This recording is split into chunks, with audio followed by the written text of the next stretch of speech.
Before you can get the highest grade in your school in the subject of American history, you must first have a place named America to study. To get that, you need women and men with the courage to take this nation away from the British or die trying. These stories are where American history begins. Today on Liberty's Kids. The peace died on the greens of Lexington and Concord. It was murdered again at Bunker Hill. There is no peace in the hearts and minds of the countless thousands who have been forced to swallow the vile brew of British tyranny. If you insist on war, you shall have it. Massachusetts is free to fight England until the moon falls into the sea, but she will fight alone!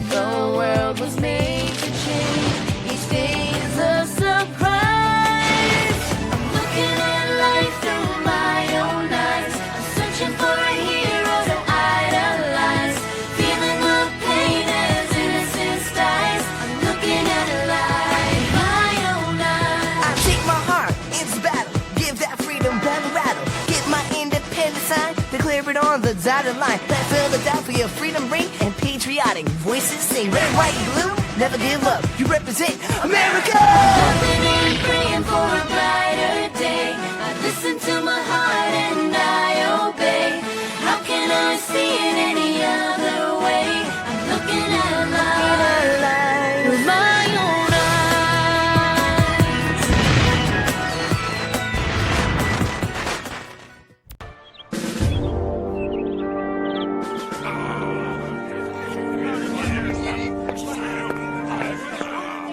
May, 1775.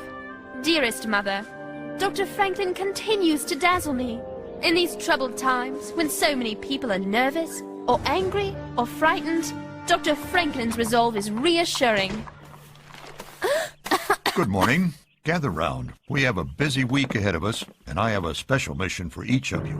The delegates are arriving for the Second Continental Congress. Great! The Gazette will cover Congress from gavel to gavel. I won't miss a thing. Perhaps not, but you missed everything else. Not yet, James. Henri, the delegates will need fresh water. Keep the buckets filled. I've been thinking, Dr. Franklin, how about a story on our own delegate, Mr. Dickinson? Hold your horses, James. Sarah, I want you and Moses to greet Colonel George Washington when he arrives from Virginia. Assist him in whatever he may need. This Colonel Washington must be important? During the French and Indian War, he saved many lives. I expect big things from him in Congress. I'll get my shawl. That leaves me. What do you have in mind, sir? Maybe I could talk to this Colonel Washington? No, James. No journalists will be allowed in the hall. No journalists? But... The delegates are here to deal with life and death matters. They'll need to voice their opinions freely, privately. Then what in the world am I supposed to do? Someone has to look after the delegates' horses. Horses? You may need a bigger broom. You may need a shovel.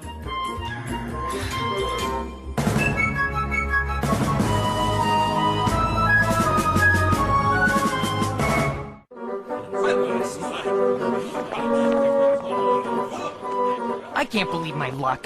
The biggest story in the world is right here in Philadelphia, and I'm stuck babysitting a bunch of dumb horses. Look, that's John Adams. John Adams? I thought his name was Sam Adams. That's his cousin. John Adams is the smartest lawyer in New England. Let's find out what he's up to. A leader is what we need. What about these? I'm sure Mr. Adams and the others are thirsty after their long journeys. Now get going. Hey! I'm going to nominate Colonel Washington. He's the perfect man to head the new Continental Army. Why not your own Mr. Hancock? I know he has designs on the top job. Impossible. Washington is the only hero we have. The only man the whole country will support. Will New England accept a Virginian? A Southern man is exactly what we need. Otherwise, the Revolution will remain New England's war. Excuse Excusez-moi. Excuse me. Ben, who is this? A French small fry. Henri, go! Go! Pardon. Sorry. Hold your horses, lad. James is supposed to hold the horses. I'm the water boy. Come on, Henri. I have to find out what's happening. That bell means Congress is about to start. Oh, but Ben Franklin said no journalists. Am I to understand that you're a journalist, young sir? James Hiller, Pennsylvania Gazette. It's a pleasure to meet a fellow newspaper man. You're a newspaper man, too? Paul Wentworth's the name. I understand your little friend here has a ticket into the hall. Ticket? I've got a bucket into the hall. 2 of them. And I've got a pocket full of coins for every scrap of news you bring out with your empty buckets. Coins? I'm all ears. Wait a second. Dr. Franklin said we can't print anything until after Congress is over. And Dr. Franklin is right. We wouldn't want to do anything to hurt the cause. Exactly. However, James, someday it will be up to newspaper men like us to tell the people what went on. And we can't do that without facts, can we? No, we can't. Facts are everything. If you want to make it in this business, you have to go where the action is. Are you game, James? How many coins are we talking about? Quiet, Henri. This is between a couple of newspaper men. Isn't that right, Paul? That's a fact, James. That's a fact.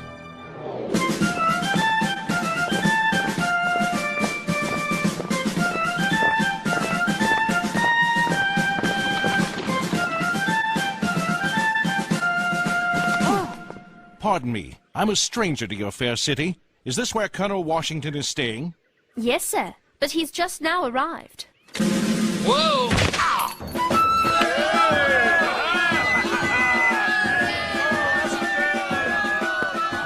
Such poor workmanship on this coach.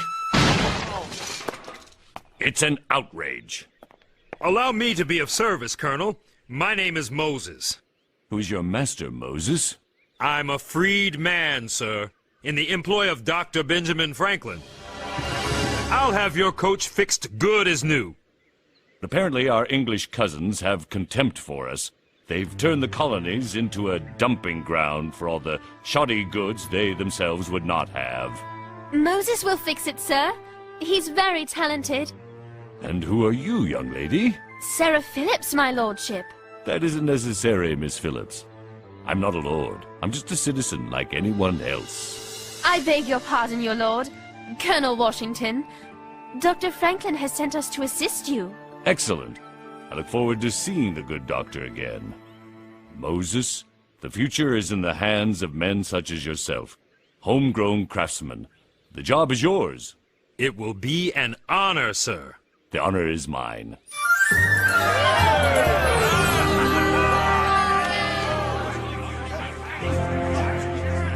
Chair recognizes the delegate from Pennsylvania Colony, Mr. Dickinson. Gentlemen, hear me clearly. There are still those of us who believe in a peaceful resolve to this conflict. We are brothers, England and America. Surely there is another course short of all-out war. The peace died on the greens of Lexington and Concord. It was murdered again at Bunker Hill. There is no peace in the hearts and minds of the countless thousands who have been forced to swallow the vile brew of British tyranny. Mr. Adams, you spit fire well, but the king's guns spit lead. You will lead us down the path to ruin. And you, sir, will lead us down the path to slavery. We can't win a war with it. If you insist on war, you shall have it. But it will be New England's war, Mr. Adams. Massachusetts is free to fight England until the moon falls into the sea, but she will fight alone!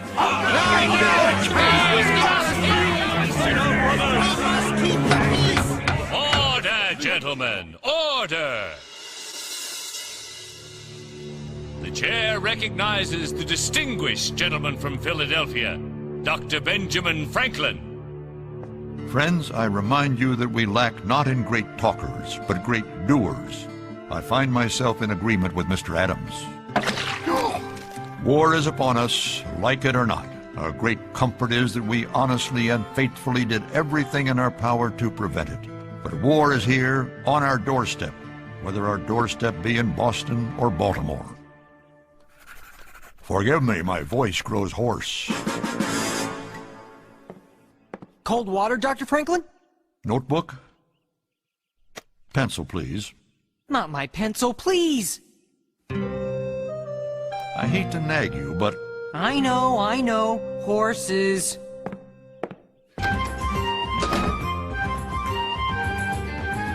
Ah, Mr. Hiller, what have you learned? I learned that when Ben Franklin says no journalists, he means no journalists. He took my notebook and my pencil. Gangway coming through! What's the hurry, young man? Sam Adams just kicked the bucket! Sam Adams is dead? Hey! No, he kicked my bucket, spilled water everywhere. Oh, what a mess! I can't believe this. I'm stuck out here while the story of the century is in there. It is a conundrum, isn't it? Conundrum? A problem. Forgive me, you're new to the newspaper game, but don't feel bad. Someday, when you are a real newspaper man, you'll know big words like conundrum. I am too a real newspaper man. Indeed. But do you have the fire in the belly to do whatever it takes to get the story? My belly's on fire. You tell me what facts you want, Mr. Wentworth, and I'll get them. Good. Excellent. Let's start with what they're up to in there. Is Congress going to raise an army? Who will lead the army? The facts, James. We must have the facts. I'm on it. Who, what, why, where, when, and how. Have you got a pencil? Much obliged. Here goes. You'd think a congressman wouldn't be so clumsy. Whoa!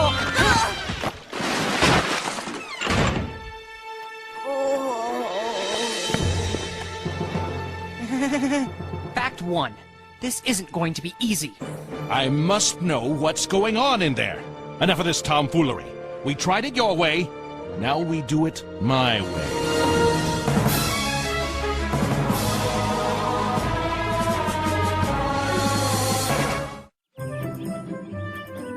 It certainly is an exciting time to be in Philadelphia. The city is alive with interesting new people. Exciting and dangerous. Mixed among the delegates to the Second Continental Congress are spies. We all have to watch our tongues. Drill, please. Drill, coming right up.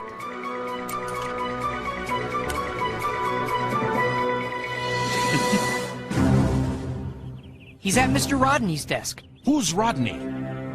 Caesar Rodney. He's the head man in the colony of Delaware. What he says goes. I'm surprised you haven't heard of him. Haven't you written about him in your newspaper? Oh, that's Caesar Rodney, of course. What's happening now? Dr. Franklin has the floor. there are two voices here. One seeks reconciliation with England. The other seeks independence. I address the former. It was Parliament, remember, which has doomed our country to destruction. They have begun to burn our towns and murder our people. Look upon their hands. The fault lies not with Mr. Adams. The fault lies in London. Dr. Franklin has finished speaking. I don't see Henri. Okay, he's back. He's with... Oh, this is good. John Hancock. He's with John Hancock. I don't believe it. Hancock is not only talking to Henri, he's actually writing it down for him. If Congress does not take over the army at Boston soon, it will disintegrate. All hope will be lost. The time has come. We must have a general today. Gentlemen, I think the solution is obvious. John Hancock is my nominee to lead our new national army. Mr. Payne, you flatter me. But we also have a gentleman available of impeccable credentials. A Southerner, Colonel Charles Henry Lee of Virginia. Who was born in England and who would be perfectly happy to be there now. The man we are looking for is among us, and he is a Southerner from Virginia. I nominate as General of the Colonial Army, Colonel George Washington.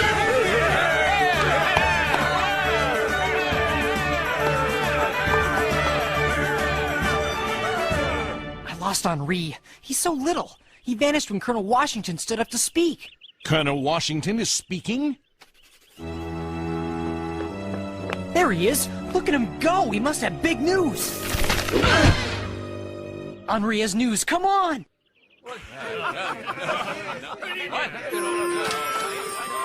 Henri?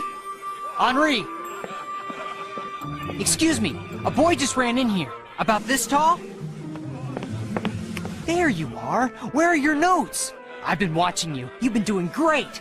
Watching me? How? With a spyglass. You've got a spyglass? Let me see it. James, wouldn't it be better to discuss this outside? Yes, of course. Come on, Henri.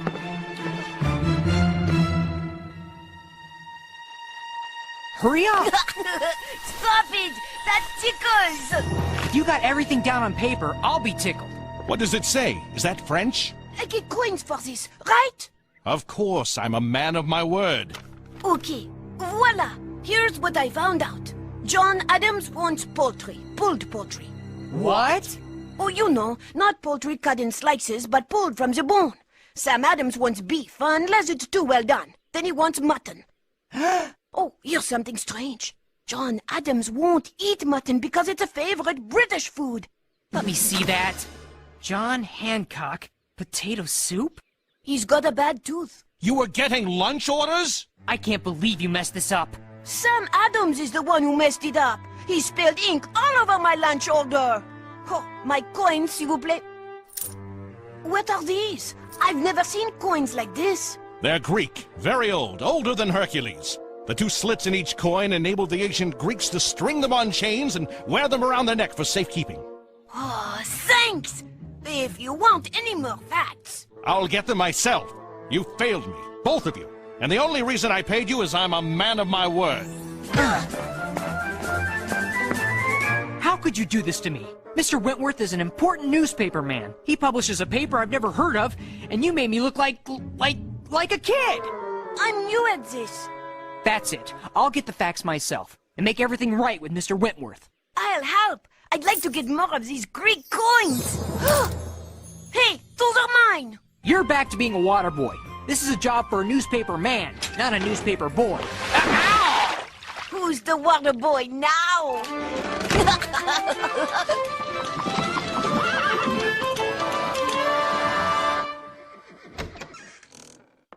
James, what are you doing here? Nothing. This whole day has been a big waste. What are you doing here? Delivering Colonel Washington's coach. Where is Henri? I don't care. What's wrong? I had a chance to impress an important newspaper publisher from New Hampshire, Mr. Wentworth, but I came up empty. Wentworth? I don't know any Wentworth who publishes a paper in New Hampshire. Well, he is who he says he is. He even paid us. He's a man of his word. See for yourself. Those aren't coins, silly. They're buttons. Buttons? I've sewed buttons like those on my father's uniforms. These buttons were minted 3 years ago by King George to decorate the coats of gentlemen invited to the king's birthday party. Are you sure? Of course I'm sure. Whoever your Mr. Wentworth is, he must be a close friend of King George. I have an idea. Quick, a pencil. My presence here will stifle free discussion. Since my appointment is the issue at hand, I will retire to allow you to speak your minds. Good evening.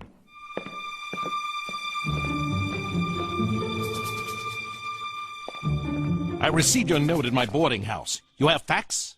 I interviewed the delegates, every single one of them. It took me all night to track them down. It's all there. The size of the new National Army, what General Hancock plans to do to drive the Redcoats out of Boston. It's the biggest story of the year. I told you I'd get the facts, and I'm a man of my word. I must go. I have to write my story and get it back to my paper. You're a first-rate newspaperman, James Hiller. Well done. And you're a rotten spy.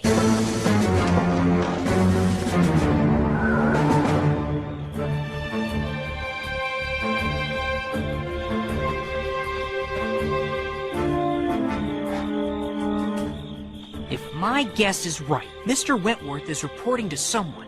The question is, who? Look, a boat. 8 men could fit in this. We need to be careful.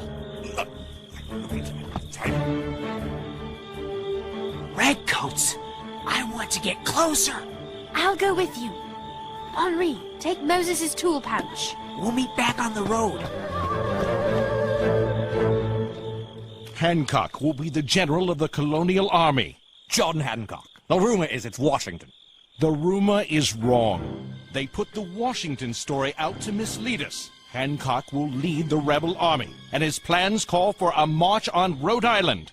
You trust your source? A gullible child. He spilled the beans. A stupid boy. Typical colonial. Grand ideas, no schooling, easily duped. Excellent. Let's move out.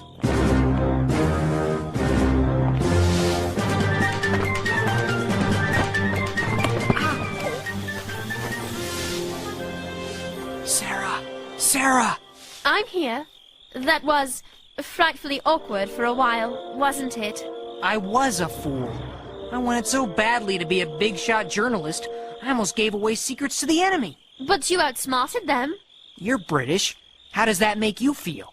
If Colonel Washington is announced as General of the Army tomorrow, word will get to the British soon enough. And that man who deceived you and Henri will look like a fool.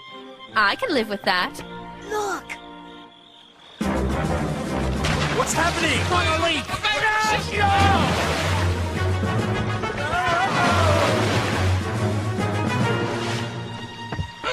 I'm wearing silk garments! My suit will be ruined! Henri! Great job!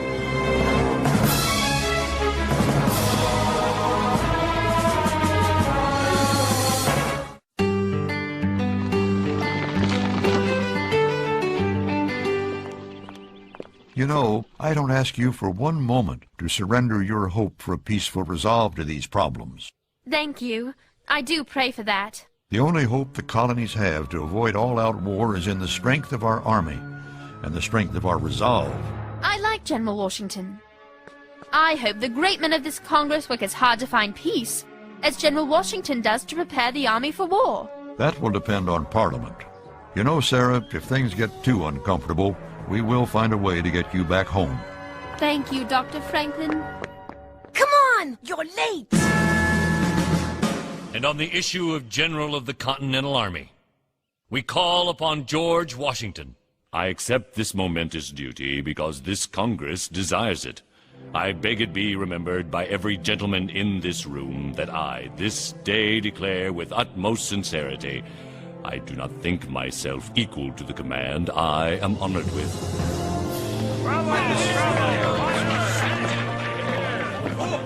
Dear Mother, this is the first time I have felt that I am, in fact, living events which will be remembered by other generations. I remain with a confused heart. I pray for peace, but fear we are heading towards war.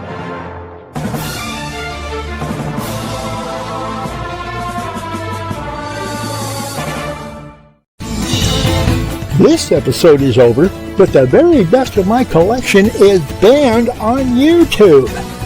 To see what you have been missing, go to archive.org and search for GYRO SCREWLOOSE, and I'll see you there.